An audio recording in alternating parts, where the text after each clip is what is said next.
Gracias por estar. Bueno, vamos a dar comienzo al Ateneo de hoy. El Ateneo de hoy se refiere a responsabilidad profesional en salud mental infanto-juvenil. Va a estar a cargo de una abogada muy querida, muy respetada y muy trabajadora, una luchadora incansable de los derechos del niño, de la mujer, de la justicia, que es la doctora Raquel Hermida Leyenda.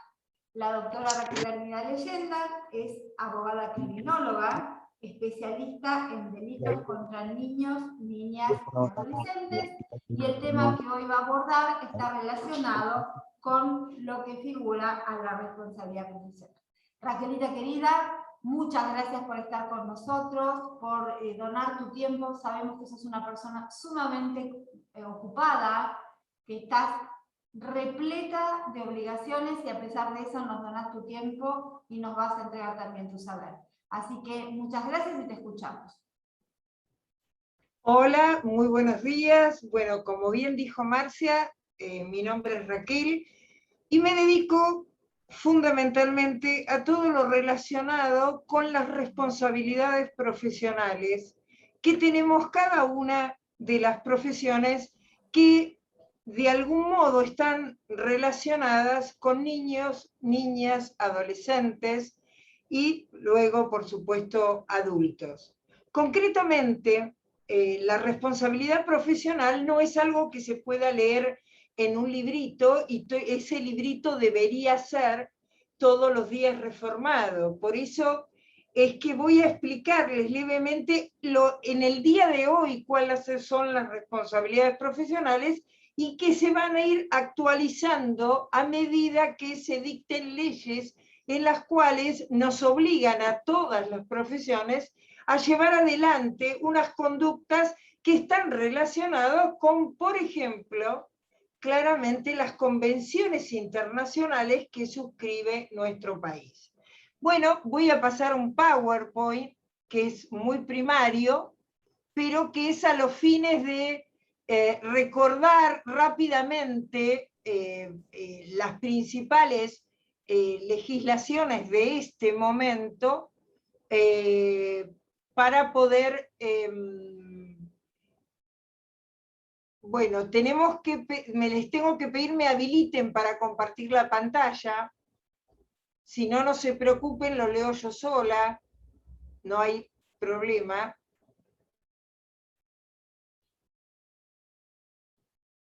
Me dice que estoy inhabilitada para compartir pantalla. Marcia, ¿me estás escuchando? Raquel, ahí te habilité, a ver. Bárbaro, vamos a compartir. Dice que no. A ver si yo sigo insistiendo. Igual si no, de todos modos, a ver, ya estoy entrando. Muchas gracias a ustedes.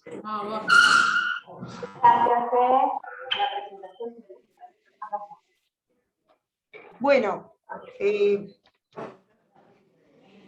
vamos a empezar por la responsabilidad de los profesionales. ¿Qué tipo de responsabilidades tenemos los profesionales y fundamentalmente los profesionales de la salud, concretamente en este caso los de la salud mental? Los profesionales, como todo ser humano, como todo habitante de la República Argentina, tienen responsabilidades de tipo penal. ¿Cuáles son las responsabilidades penales? Las que pueden ocasionar sanciones y condenas, como por ejemplo la inhabilitación del título que ostentamos, la privación de la libertad, la multa y, por supuesto, una condena que nos marcará y nos cambiará absolutamente la vida.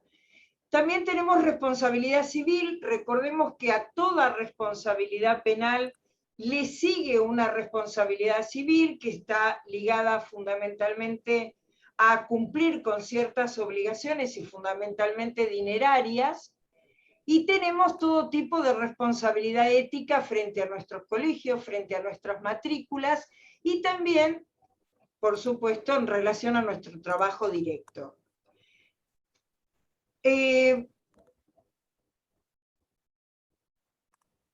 Para que haya responsabilidad penal del profesional de la salud mental, dice que debe conjugarse dos elementos: una obligación incumplida por parte del profesional y un menoscabo a un derecho del paciente. Y ustedes dirán, ¿cuáles son mis obligaciones? ¿Y cuál es el derecho del paciente? Bueno, normalmente, como les venía diciendo, nuestro país suscribe permanentemente tratados internacionales que marcan principios genéricos que luego van a ser receptuados en distintas modalidades por los distintos países. Entonces se dice que la integridad personal se encuentra parada en el artículo 5 del Pacto de San José de Costa Rica, que establece que toda persona tiene derecho a que se respete su integridad sexual, psíquica y moral. Esta palabra que habla de integridad, yo soy especialista en delitos contra la integridad sexual. ¿Qué significa? Habla del total. Antes se tomaba en forma discriminada esa palabra que habla de la totalidad, de la responsabilidad, de la totalidad del ser humano. Es una palabra que no hace muchos años está incorporada a la legislación.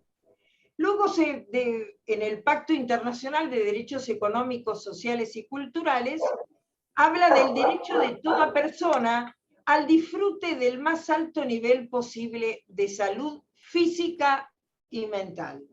Por supuesto que esto está condicionado por cada uno de los países, la economía y, bueno, un montón de circunstancias que ustedes conocen mucho mejor que yo. ¿Qué es lo que regula la ley siempre? Yo que soy abogada, para mí es muy normal leer leyes y empezar a estudiar. La ley regula la relación entre los seres humanos, claramente. Una vez me acuerdo que un ministro de Seguridad dijo que no había sido un femicidio, sino que había sido una relación entre personas. Y yo digo, todos los delitos son relaciones entre personas, salvo aquel cuando uno roba cosas, y bueno, la relación es con la cosa, pero en realidad, sinceramente, me parece muy pobre esa definición que dio, tratando de determinar que había un conflicto entre ambas personas. Siempre que estamos hablando de derecho, hablamos de las relaciones entre personas. ¿Cómo es la relación entre nosotros, los profesionales, conmigo con el cliente, con ustedes con el paciente? ¿Cómo es la relación? Bueno, claramente es desigual, porque hay una persona que ostenta el poder del conocimiento, el poder del arte, como así se llama, y otra que por supuesto lo requiere, lo necesita, que es el paciente. La Organización Mundial de la Salud hizo centenares, desde 1969 está haciendo centenares de seminarios para determinar esa relación, pero hasta el momento queda claramente como una relación desigual, donde el poder claramente lo tiene aquella persona que tiene el conocimiento y que puede ayudar al otro. ¿Dónde se encuentran todas nuestras obligaciones? Bueno, en realidad, como les dije, no hay un manual que tenga todo junto y que podamos llevar a todos lados y consultar, no. En la legislación argentina, claramente, existen varias leyes y existe un código penal y un código civil que nos va a dar ciertas pautas. El artículo 59 del Código Civil habla del consentimiento informado para actos médicos e investigaciones en salud. Bueno, claramente es una declaración de voluntad expresada por el paciente luego de recibir una información clara, precisa y adecuada que está a cargo, por supuesto, del profesional de la salud. ¿Qué le tienen que explicar? El estado de salud, el procedimiento, los beneficios, los riesgos, los procedimientos alternativos si los riesgos, si los hubiere, las consecuencias previsibles de no realizar esos procedimientos, Mucha gente dice, ¿qué pasa si no sigo este tratamiento? Bueno, el tema de recibir cuidados paliativos, en el tema de las enfermedades irreversibles o incurables, que ustedes saben y manejan demasiadas enfermedades de ese tipo. Bueno, ¿cuáles son las situaciones? ¿Cómo afrontar ese tipo de enfermedades? Y tener en claro que nosotros, los profesionales, no vamos a solucionar todo el problema, sino que lo vamos a tratar. No tenemos una obligación de resultado, sino una obligación de tratamiento. Y ustedes dirán, ay, es lógico. Y bueno, yo les voy a decir algo. El derecho nos remonta a las clases que tuvimos en el secundario de lógica.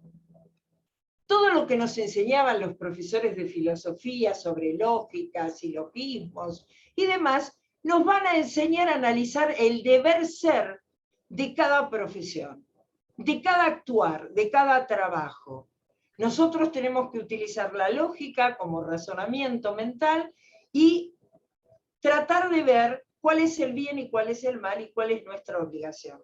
Que si bien parece ser muy clara, tenemos que tener en claro que ninguno de nosotros, ni médicos ni abogados, vamos a asegurar un resultado. Lo que vamos a asegurar es un tratamiento destinado a. Y esto es lo claro, ¿no? Bueno, tenemos un montón de situaciones que están contenidas en este Código Civil, y habla de las discapacidades, de las personas con discapacidad, cuál es nuestra postura frente a ellas, cómo debe ser, cómo debemos tener que tenga un representante legal, cómo debe ser su consentimiento. Evidentemente, acá nos trae, en la temática que nos compete hoy, la participación clara de los padres, la participación clara de quien nos acerca a los niños y adolescentes, y fundamentalmente la necesidad de revisar a ese niño en todo el contexto. ¿Por qué? Porque muchos de los indicadores que presenta ese menor nos lo va a dar claramente su familia. El paciente, prioritariamente, los niños, niñas y adolescentes tienen derechos a ser asistidos por los profesionales de la salud sin menoscabo y distinción alguna, ¿no? Y acá, por supuesto, que entran todas las problemáticas que ustedes conocen de algunas culturas diferentes a la hora de la crianza, ¿no? El tema de las vacunas, el tema de la alimentación, son situaciones que lo hacen diferente a cada uno de los niños y cuál va a ser nuestra actitud. En principio debe ser una actitud sin discriminación, sin ponerle nuestro yo pienso que, sino siempre poniendo nuestro arte, nuestra profesión al servicio del paciente. La ley es la 26.529 y algo la ley de los derechos del paciente nos va diciendo, pero es muy, así como hablamos del Código Civil, también esta ley es muy genérica y en realidad nosotros tenemos que ayornarla en relación al hospital donde están trabajando. Cada uno de los hospitales tiene ciertos protocolos, a veces no son escritos, a veces son claramente costumbres que se usan, procedimientos que se establecen por jerarquías y claramente nos van determinando cómo utilizar esta ley que por supuesto son genéricas. Habla de la asistencia, del trato digno y respetuoso, de la intimidad, de la confidencialidad. Habla de la necesidad de la especificación siempre de los riesgos de cada procedimiento que uno le va aconsejando a cada paciente, las consecuencias previsibles de esa no realización, el derecho de rechazar procedimientos de hidratación, alimentación, cuando los mismos produzcan como único efecto la prolongación en el tiempo de ese estado terminal, irreversible e incurable. Eso es una temática que no es de hoy, pero que sabemos que se está reformando. Toda la temática de los cuidados paliativos es algo que se está analizando en el Congreso, hay distintas posturas debido a la cultura de cada una y las creencias religiosas de cada uno de los legisladores, y sabemos que este tema está en la mira, ¿no? El tema de cómo finalizar nuestras vidas es una temática que todavía se está analizando, no solamente en nuestro país, sino en el mundo. Bueno, y llegamos a otra de las leyes, que es la Ley de Salud Mental, ustedes la conocen mucho mejor que yo, que en su artículo 7 habla de los derechos, ¿no?, de cada uno de los pacientes, que sería la contrapartida de nuestras obligaciones. Si el otro tiene un derecho, yo tengo obligaciones de respetarlas claramente, ¿no? Entonces, van a aparecer el derecho a recibir y a ser tratado con la alternativa terapéutica más conveniente, eso es clave, el derecho a conocer y preservar la identidad de cada uno de los grupos, la genealogía, su historia. En realidad, esto tiene, ustedes dirán, esta tan criticada ley de salud mental, esta ley también está en este momento siendo analizada por sectores, organismos sociales y un grupo de madres de pacientes con adicciones, que en este momento están llevando a cabo un estudio muy interesante. Esta ley, hay muchos retractores de esta ley, pero tenemos que tener en cuenta que antes de esta ley, no solamente en nuestro país, sino en todos los países del mundo, hubo muchos abusos utilizando la salud mental como una herramienta de vulnerabilidad a los fines de conseguir algunos personajes del poder y otros con dinero, algunos derechos que no les correspondía. La ley surge a través de esa desigualdad y de algún modo no cubre todas las expectativas ni las necesidades que tanto médicos y pacientes claramente requerimos. Bueno, hay dentro de esto de la ley de salud mental y dentro de la ley de salud en general y del tratamiento del paciente, hay un reiterado principio que es el de ser acompañado. Yo siempre lo critico en mi prepaga, porque siempre hay un montón de estudios donde te mandan ir acompañado. ¿Y por qué? Porque necesitan de algún modo que se te contenga, y mucha gente está sola, y eso es una problemática. Por supuesto que en salud mental la situación es diferente, y concretamente la necesidad del acompañamiento, la necesidad del tratamiento y el análisis de ese tratamiento que padece cada uno de los pacientes por parte de sus familiares va a ser producto del análisis para hablar de su salud mental. Ahora, en negro, me quiero apurar para poder llegar a lo práctico y que me hagan preguntas de lo que está relacionado con los certificados y los informes. Yo soy especialista y doy clases al respecto de informes psicológicos y psiquiátricos, porque todo certificado o todo informe claramente va a llegar a personas que son ajenas a la medicina, ajenas a lo que se llama el sistema de salud. Bueno, también el Código Penal, no solamente el civil y las leyes especiales, habla claramente de los delitos que puede cometer un personal de la salud, un profesional de la salud. Y en el artículo 84 habla del homicidio culposo. Y dice que será reprimido con prisión de 1 a 5 años e inhabilitación especial, en su caso, por 5 a 10 años, el que por imprudencia, negligencia, impericia en su arte o profesión o inobservancia de los reglamentos o deberes a su cargo, causare a otro la muerte. El mínimo de la pena se elevará a 2 años si fuere más de una de las víctimas las fatales. Ustedes dirán, bueno, no vamos a llegar a eso. Bueno, lamentablemente en este momento hay muchísimos médicos en esta imputados de homicidio culposo. Se da mucho, no solamente, antes se daba claramente contra los cirujanos, era un arte, los cirujanos, los anestesistas, eran los que más tenían denuncias, hoy en día también los psiquiatras.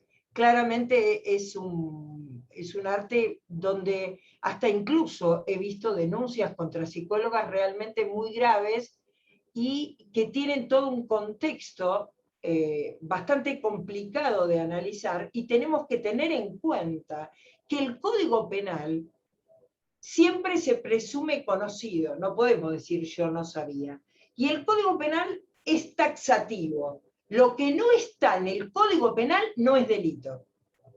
O sea, todo lo que no figura en el Código Penal está permitido.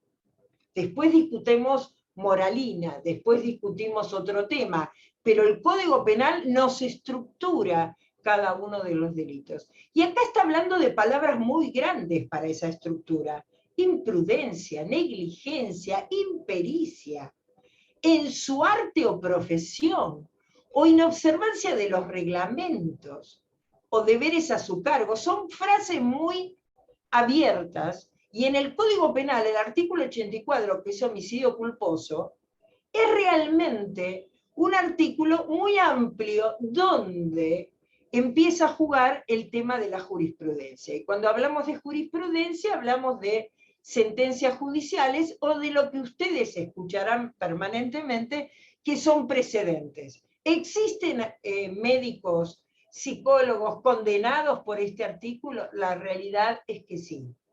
En un momento y hasta el año 2017 era más fácil la cobertura que había, la protección que había hacia claramente la corporación médica. En el 2017 cambia eso y empieza a ser mucho más, entre comillas, vigilada. Recordemos casos que fueron muy públicos y que llevaron a un análisis más profundo de esta situación. Bueno, las lesiones también son delitos que puede cometer un profesional de la salud. Y entonces dice que se impondrá prisión de 1 mes a 3 años o multa de 1.000 a 15.000 pesos e inhabilitación especial por 1 a 4 años, el que por imprudencia o negligencia, por impericia en su arte o profesión, o por inobservancia de los reglamentos o deberes a su cargo, causare a otro un daño en el cuerpo o en la salud. Y acá también tenemos todo esas palabras genéricas que nos alejan de lo bien determinado que es el Código Penal. Esto también fue modificado en el 2017. Y dice, habla de los artículos 90 y 91, dice que el mínimo de la pena prevista será de 6 meses o una multa de 3.000 pesos o una inhabilitación especial por 18 meses, y cuando habla de los 90 o 91 artículos habla de lesiones permanentes o gravísimas.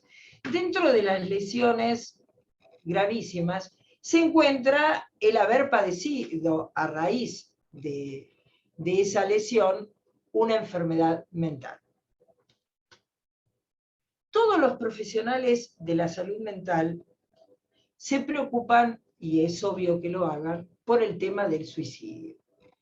El tema del suicidio, que es tan tratado por la Organización Mundial de la Salud, no tiene un espacio concreto dentro del Código Penal. En realidad, nuestro Código Penal data de 1921, por lo tanto, es antiquísimo, y tiene una condena muy leve para un delito que se llama instigación al suicidio. Ustedes se preguntarán, ¿y qué tiene que ver con nosotros la instigación al suicidio? Yo no le voy a decir a un paciente que se mate. La realidad es que hubo muchos psicólogos, psiquiatras imputados de instigación al delito. No conozco condenas al respecto, pero sí conozco serias imputaciones a instigación al delito. ¿Qué es la instigación al delito? Sería decirle a otro matate. Y el artículo dice, será reprimido con prisión de 1 a 4 años el que instigare otro al suicidio o le ayudare a cometerlo si el suicidio se hubiera tentado o consumado. Acá aparece la figura de esas personas que ayudan a morir a otras, ayudan a que realice el suicidio.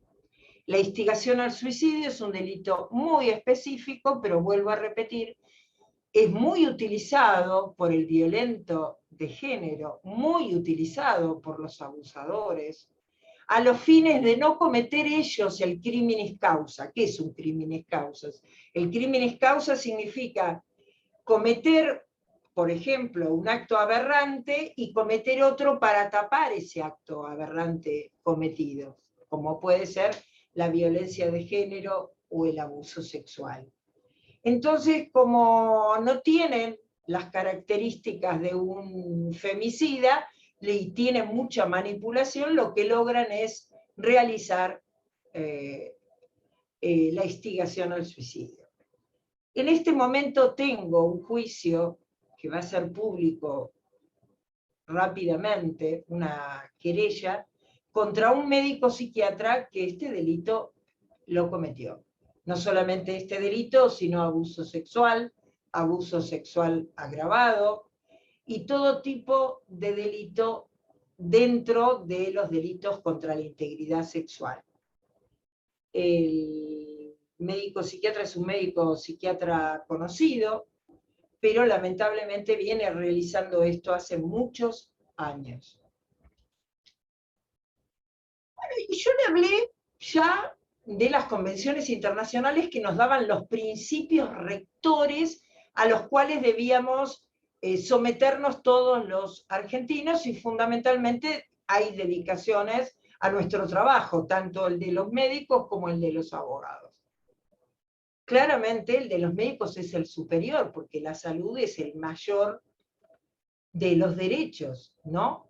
Pero no solamente están en las convenciones internacionales los derechos, no solamente están los derechos en el Código Civil argentino, en leyes especiales como la Ley de Protección al Paciente, en leyes especiales como la Ley de Salud Mental, sino también en otras leyes que a lo mejor poco tienen que ver con nuestra profesión, pero que en algún artículo nos convierte en responsables absolutos a la hora de hacer una denuncia, que antes no era así. La Convención Internacional de Belén do Pará, que es una convención de protección integral a las mujeres, que en nuestro país es receptuada hace muchos años, se convirtió en idioma argentino en la Ley de Protección Integral a las Mujeres, la 26.485, una ley que se quedó corta porque solamente protege a mujeres, dejando afuera, en ese momento dejó afuera claramente a disidencias, diferentes identidades de género y niños. En ese momento, ustedes saben que desde 1948 existe la Convención Internacional de los Derechos Humanos. Luego se dieron cuenta que humanos no eran ni las disidencias, ni las mujeres, ni los niños, porque no tenían los mismos derechos, y si bien eran protegidos por el artículo 16 de la Constitución Nacional, que habla de todos somos iguales ante la ley, ante el proceso y todo lo demás, la realidad es que no existíamos con los mismos beneficios que para los hombres. El artículo 18 de esa ley dice: denuncia, las personas que se desempeñen en servicios asistenciales, sociales, educativos y de salud en el ámbito público o privado, que con motivo o en ocasión de sus tareas tomaren conocimiento de un hecho de violencia contra las mujeres en el término de la presente ley, estarán obligados a formular las denuncias. Significa que hoy el médico que ve un golpe, que hoy el médico, el odontólogo, que ve la pérdida de piezas dentales, están obligados, los maestros, ahí dice servicios sociales, yo también ingreso, estoy obligada a hacer la denuncia. Aún en aquellos casos que el hecho no configure un delito. Por ejemplo, ¿a qué se refiere con esta? Por ejemplo, si una mujer entra a la consulta con su esposo o con su pareja y él la denigra frente a ustedes y entonces no le pega delante de ustedes, pero fue claramente la agresión verbal fue clara, también estamos obligados a denunciarlos. ¿Y por qué? Porque eso viene y obviamente de la mano de un delito que en ese momento nosotros no podemos evidenciar. Por eso vuelvo a repetirle que quienes estamos obligados en este artículo a denunciar son los servicios asistenciales, sociales, educativos y de salud. Y ahora sí, no voy a hablar demasiado de la Convención sobre los Derechos del Niño, porque es una convención que todos los que nos ocupamos en relación a niños, adolescentes, y sabemos que niño se le define a todo chico, a toda persona menor de 18 años, que según dice la Convención, todos somos niños hasta los 18 años, tenemos que leerla. La Convención hay que leerla, estudiarla, masticarla y conocerla, porque es la obligación de todos los que trabajamos en este contexto. La Convención es muy clara, se ha firmado en muchos países, pero todavía hay muchos países, como por ejemplo el nuestro, que aún a pesar de tener leyes específicas, no cumplen realmente con todas las obligaciones. Y ahora las voy a explicar.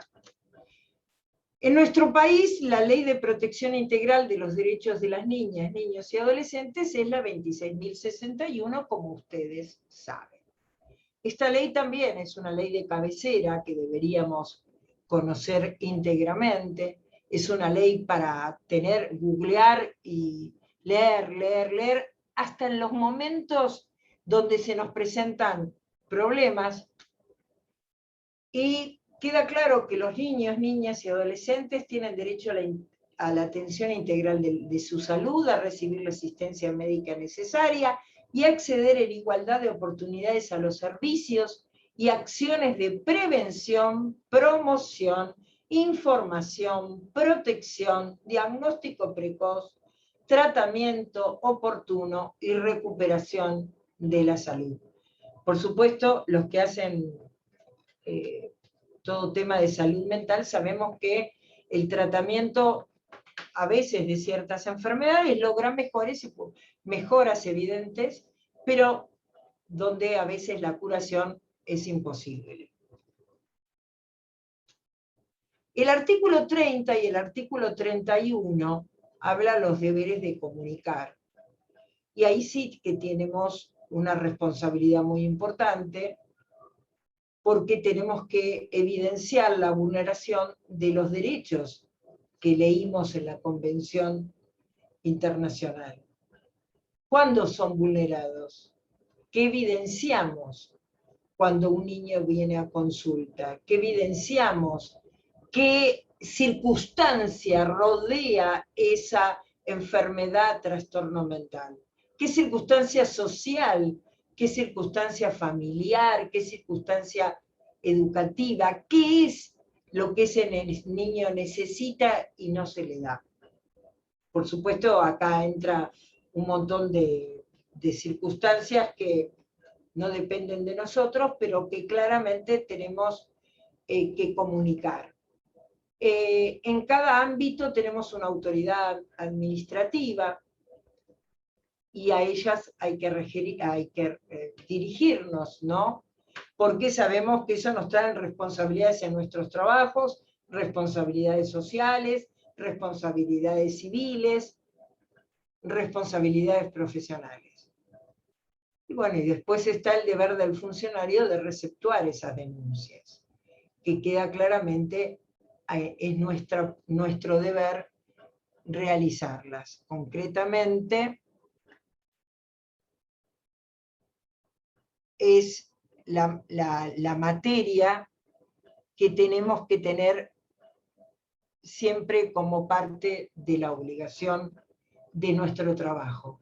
Nuestro trabajo es un trabajo muy difícil, no solamente porque estamos en un país con características importantes de pobreza, sino también porque nuestras profesiones tienen que ver con los grupos más vulnerables, que son los niños, niñas, adolescentes.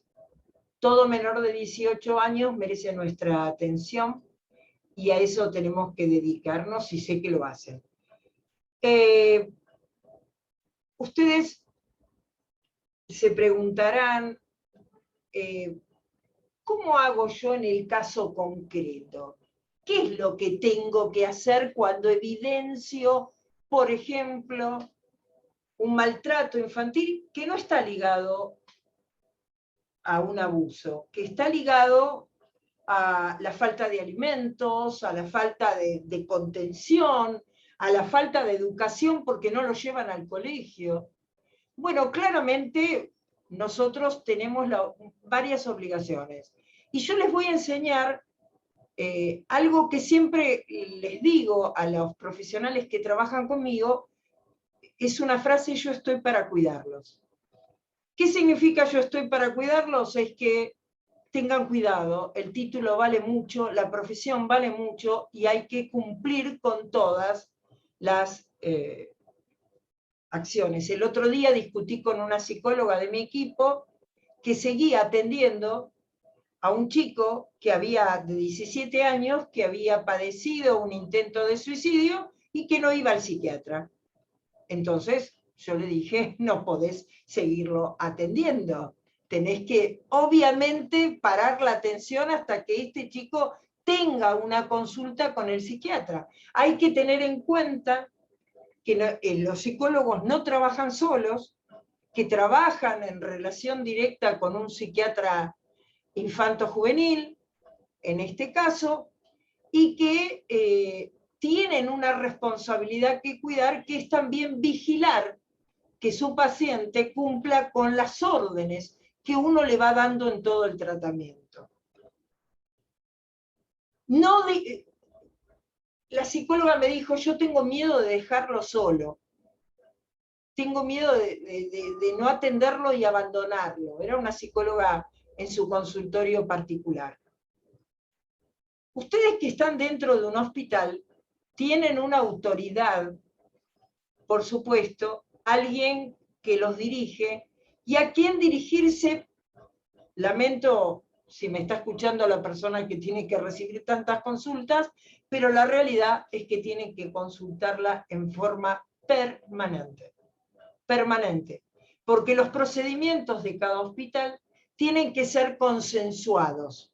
Si bien es cierto que no podemos tener un reglamento donde se analice todo y cada una de las circunstancias, a qué hora llega, a qué hora se va el paciente, todo ese tipo de cosas, con quién vino esta vez, con quién no vino esta vez, no podemos reglamentarlo todo, pero sí podemos consensuarlo. Consensuarlo con nuestro superior y consensuarlo con el médico psiquiatra para el caso que seamos psicólogos. Concretamente, el primer referente de ustedes está en el hospital, claramente. Y entonces a esa persona tienen que dirigirse, consensuarlo todo. Y cualquier mínima sospecha que tengan de un delito, de un incumplimiento en los deberes de lo que es el buen cuidado de los menores, en los deberes que son familiares, en este caso a cargo de los padres, tenemos que denunciarlo. Y cuando yo digo denunciarlo, me refiero a dejar todo por escrito. Yo cuando le doy un certificado a la parte, normalmente no tengo copia del certificado, ¿no es cierto? No tengo copia del certificado, ella no me firma una copia del certificado. Es lamentable. Deberían darse copias de certificado y nosotros quedarnos con el certificado que vimos suscrito por quien lo recibió. Nosotros deberíamos tener una constancia de que le dimos un certificado que lo leyó y lo firmó. Y nosotros quedarnos con cada una de las firmas. El consentimiento informado, del cual hablaba el Código Civil, las leyes de protección al paciente y un montón de leyes más, ese consentimiento firmado también debería existir para todo tipo de certificado que se entrega. Y nosotros deberíamos contar con una copia. En los consultorios privados, yo recomiendo que siempre haya una copia de ese certificado. De hecho, recomiendo que se guarden las fotos de ese certificado por medio de un celular. Pero también sería oportuno que ese certificado tuviera una copia y que estuviera suscrito por quien lo recibe, que es quien se está obligando a cumplir con nuestras órdenes. Esto es importante. Hay un tema que quiero explicarles muy claro. Un certificado que damos, perdón que hable en plural porque me dedico a esto, pero un certificado que da un psicólogo, que da un psiquiatra, que claramente debe inscribirse en la historia clínica, porque las historias clínicas, voy a contarles en los femicidios, en los suicidios, fundamentalmente. Cuando nosotros hablamos de autopsia psicológica, ¿a qué miércoles nos referimos? Nosotros cuando hablamos de autopsia psicológica nos referimos a todo el estudio de la vida de ese paciente. O sea, ¿cómo llegamos? Entonces va a haber testigos, certificados médicos, historias clínicas y todo lo demás. Y ahí aparecen ustedes, aparecen certificados que dieron y que después terminaron en un juicio penal, el cual yo tengo a cargo. ¿Y qué es lo que se evidencia en los juicios penales? Claramente, las malas historias clínicas. ¿Por qué las malas? Porque estoy apurado, porque tengo que atender a 300 pacientes, no pude anotarlo todo, doctora. Lamentablemente les tengo que decir que sí, anoten todo, que sí describan todo, que sí certifiquen que anoten cada uno de los certificados que se otorgan y no se olviden nunca de eso.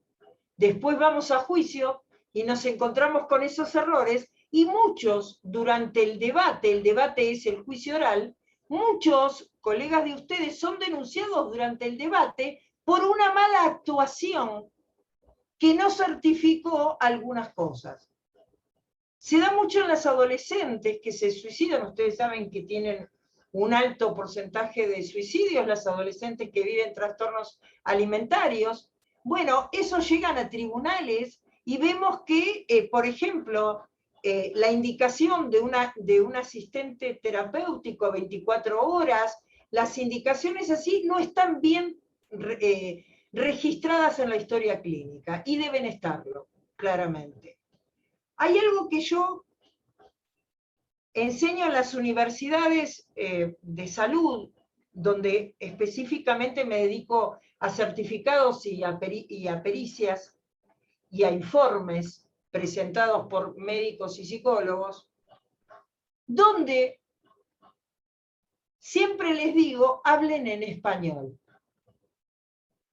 ¿Por qué digo hablen en español?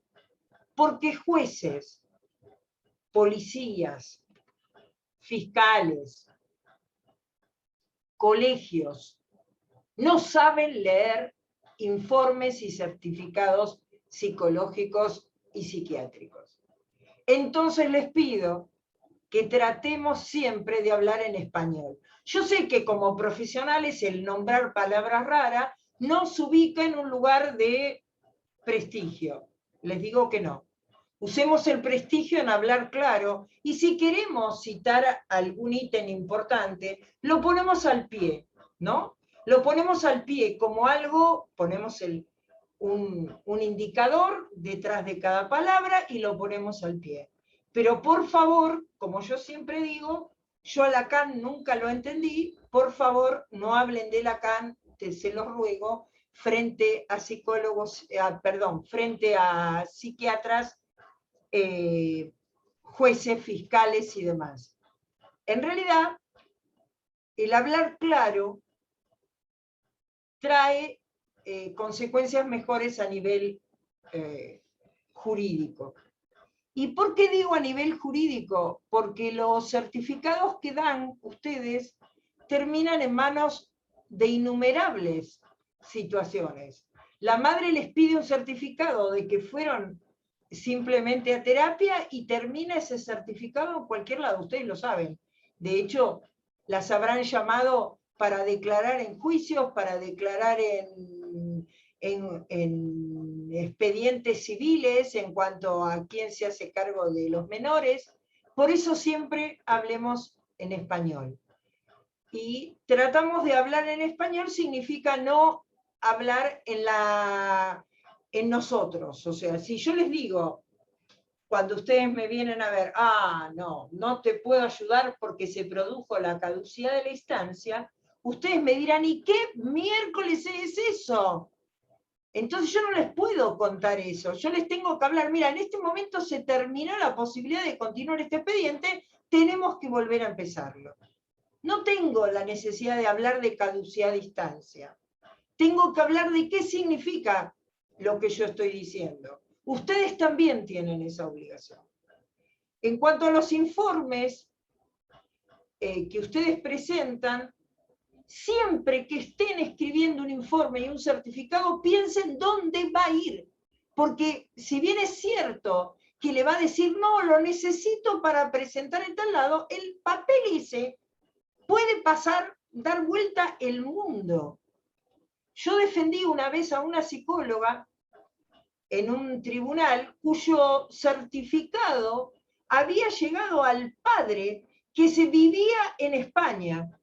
Cuando llegó a España, quienes leyeron el certificado no comprendían lo que la psicóloga había puesto, y esta psicóloga después fue de alguna manera cuestionada, porque al padre no lo había citado nunca, por responsabilidad. Bueno, terminamos el expediente con la psicóloga. Por eso, cada vez que se otorga nuestra firma, antes de firmar pensamos cómo escribimos, qué decimos, cuál es el idioma que utilizamos, si consultamos a un superior, si consultamos al psiquiatra, y si eso lo hicimos, que figure en el certificado. Que figure. Y si tuviéramos la posibilidad de guardar copias, por favor, guardémoslas. Sé que es un papeleo, pero en algún momento me lo agradecerán. Me guardé esto, anoté esto, me salvó, anoté a quién se lo había comentado, anoté que esto lo había charlado con la doctora Breyer, anoté que esto lo había charlado con mi superior y que no estaba, entonces fui al jefe de departamento. Bueno, anoten con quién hablaron cada caso concreto. Les va a ser útil para otro momento. La responsabilidad profesional, a diferencia de otras responsabilidades, está claramente aumentando. Claramente aumentando. En el 2017 la responsabilidad profesional aumentó penalmente, como les acababa de decir.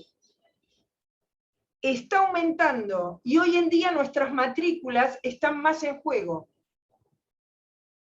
Entonces, nosotros tenemos que cuidarnos. Sé que lleva más tiempo, sé que existe, vamos a terminar agotadas de escribir, muertas, no doy más, hace 40 grados, vinieron 5 chicos, no importa.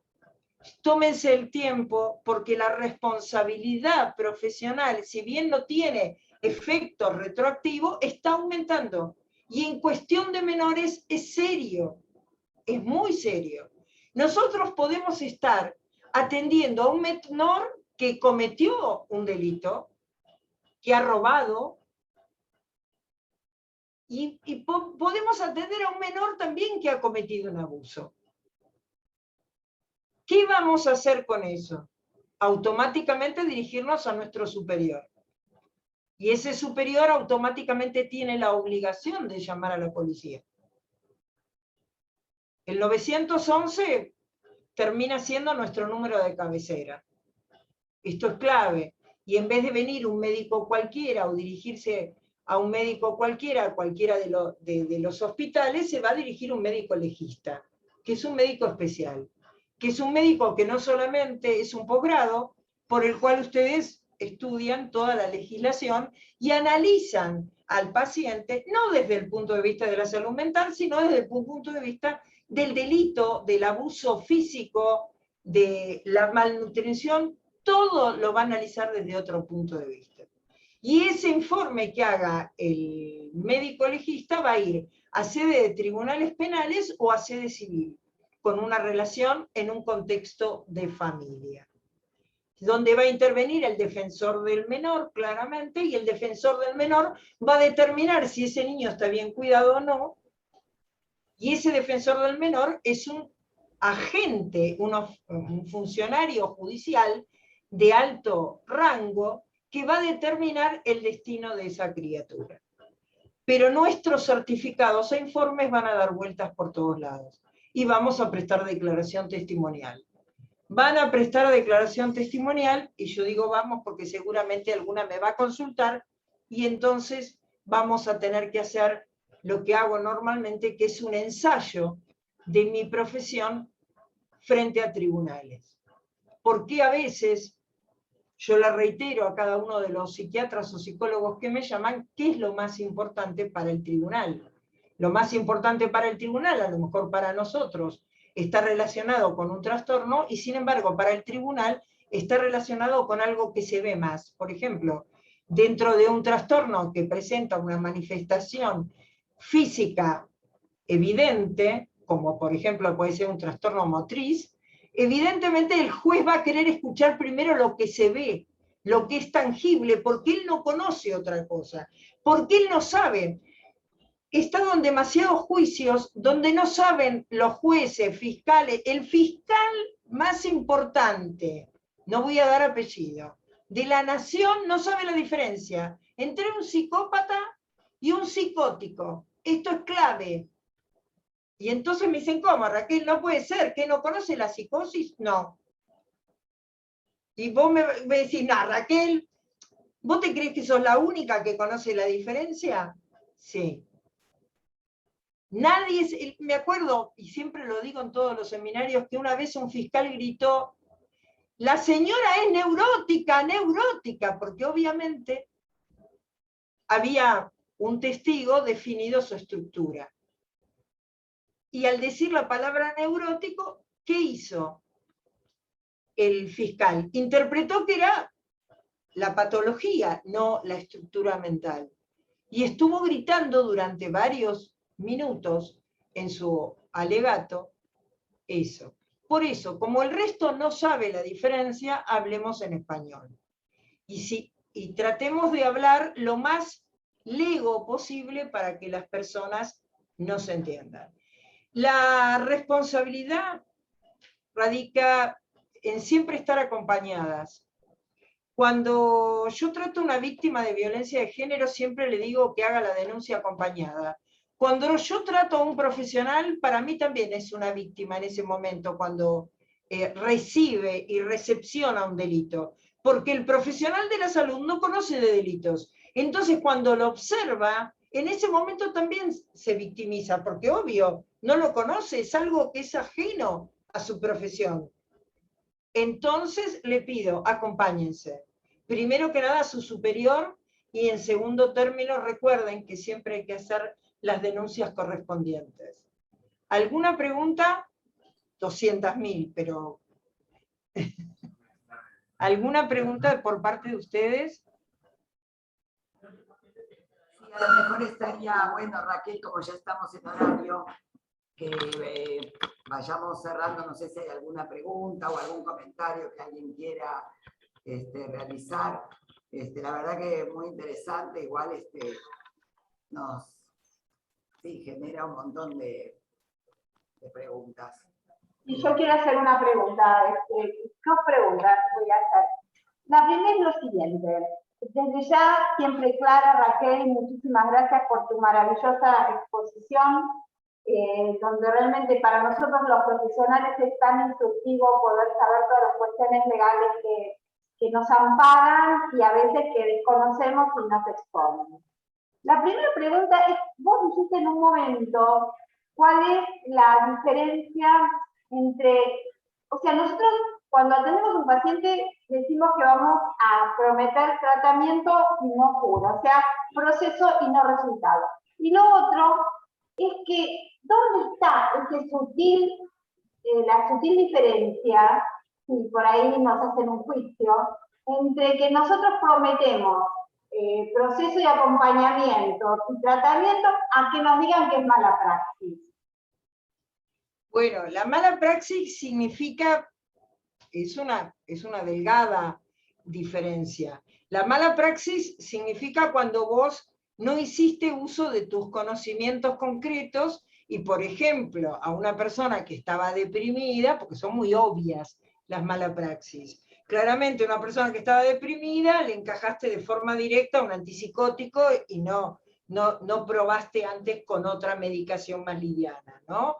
Donde empezaste, por ejemplo, cuando yo te consulté qué puedo hacer para dormir, vos no me diste de golpe y porrazo un hipnótico para dormir, me diste, no, empezá con Melatol, si no te sirve empezamos a crecer la medicación. ¿Qué significa? Empezar desde lo más leve hasta lo más grande, como para ir probando. Este sistema de pruebas hoy está siendo muy cuestionado. Recordemos que hay un médico psiquiatra que está en este momento siendo juzgado por el homicidio y suicidio en Palermo. El médico lo que estaba haciendo era parte de su arte, yo lo considero absolutamente inocente. Él estaba probando ampliar, por supuesto que en su casa, porque no podía internarlo, estaba probando un aumento en las dosis de sus pacientes. Si bien se lo cuestiona jurídicamente, desde el punto de vista de la mala praxis no lo es. Claramente este hombre va a ser absuelto porque no tiene ninguna responsabilidad. Lo que ocurre que a veces existe la persecución, digamos, algo hay que hacer porque fue muy notorio lo que pasó.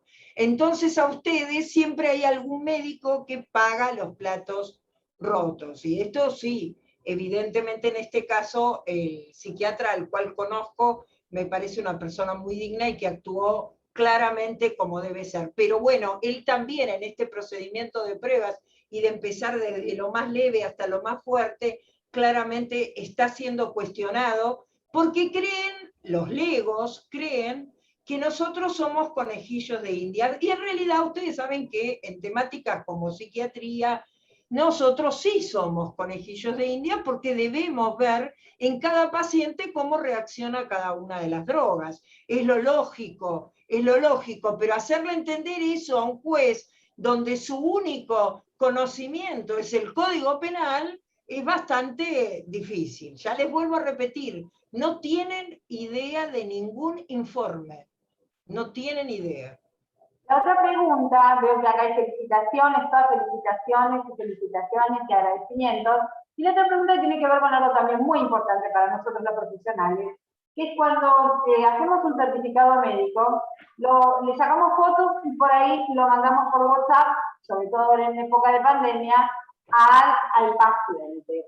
Yo le quería preguntar si eso nos cubre a nosotros la certeza de que ese paciente lo leyó, lo tiene, y es como un aval para nosotros desde el aspecto jurídico de que ese paciente estaba o sea, leyó el informe o el certificado que nosotros mandamos. Y con eso se puede tomar judicialmente como una defensa para el médico o para el psicólogo. A ver, para el médico o para el psicólogo que mandaron certificados en época de pandemia con la sigla arriba, que les obligaban a poner todo eso. Después de enviarle el certificado, ustedes tendrían que haberle mandado por el mismo WhatsApp, preguntado, ¿pudiste leerlo? Bien. ustedes le mandan, ¿pudiste leerlo? ¿Vas a comprar los medicamentos? ¿Tenés con qué comprar la medicación? ¿Estás viendo a la psiquiatra para el caso de ser psicólogos? Siempre la consulta en el WhatsApp. Ese WhatsApp ustedes lo van a guardar, lo van a imprimir y lo van a guardar en la carpeta de cada uno de los pacientes o en la historia clínica. Sí sirve de prueba. En realidad, es mucho más certero ese certificado con una conversación debajo, tiene más valor probatorio que el que se da en la mano y lo que se habla. Lo que se habla hay que escribirlo siempre en la historia clínica, claramente. Los audios no tienen validez, ¿verdad? Lo que sí tiene validez es lo escrito en WhatsApp. No, los audios tienen validez, se guardan y se escuchan en juicio. Se guardan y se escuchan en juicio, tienen validez legal. Hoy tiene validez legal cualquier medio probatorio, sea. Telegram, porque Telegram decían que no. No lo conozco, el sistema Telegram, pero todo lo que se pueda materializar, lo que pasa es que Telegram se destruye después de un tiempo. Parece Los Intocables, viste que Los Intocables antes se Porque es ruso. Claro, yo lo que les digo es, más allá de Los Intocables, le digo, si lo rescatan, lo imprimen antes, les sirve. Lo que sí les puedo decir es que hoy en día sirven los mail, que es el más importante. Si ustedes quieren utilizar el medio más seguro para usen el mail, manden los documentos por mail, usen el mail, hagan las preguntas por mail.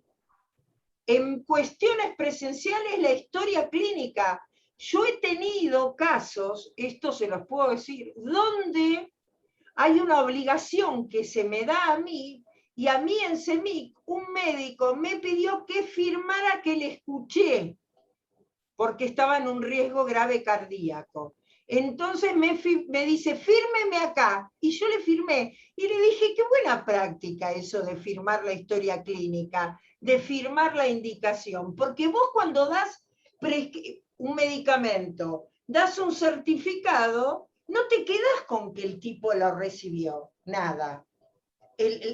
La historia clínica, bueno, vos lo cubriste, pero nada más. Entonces, ese médico que me hizo graciosamente firmar, porque sabe que soy abogada, me hizo firmar que me iba a cuidar, iba a trabajar menos horas, me hizo firmar simbólicamente, en realidad se aseguró que mi infarto fuera mi responsabilidad, claramente. Bárbaro. Bueno, Raquel, como siempre, brillante, sos una enciclopedia abierta, con lo escrito y con toda tu experiencia y con todo lo que tendrás jurisprudencia y cambiar las leyes argentinas en pos del mejor vivir de niños, niñas, mujeres. Estamos orgullosos de que hayas aceptado esta invitación, no mereces más que nuestro respeto y es un honor para nosotros que hayas podido estar en este ciclo de Ateneos del Hospital Tobar García. Te agradecemos muchísimo, un abrazo gigante. Hay varios, vamos a dar es enorme. Hay varios chats agradeciendo a la doctora Hermida. Así que, bueno, te agradecemos y si quieren nos desbloqueamos para aplaudirla, porque la verdad que fue muy interesante escucharte. Si tienen alguna consulta urgente, les ruego que anoten mi teléfono, mi WhatsApp y me llamen si tienen un problema urgente de responsabilidad. 11 60 12 66 66. No se le va a cobrar, pero si tienen una urgencia con un menor, por favor, llámenme, porque es importante a veces hacer interconsultas legales, porque son problemas demasiado serios como para manejar solos y no interdisciplinariamente. ¿Lo podés repetir el teléfono, Raquelita, por favor? 11 60 12 66 66. Bárbaro. Bueno, muchas gracias. Gracias, Un Raquel. gusto grande, mucha suerte. Chao. Chao. Chao.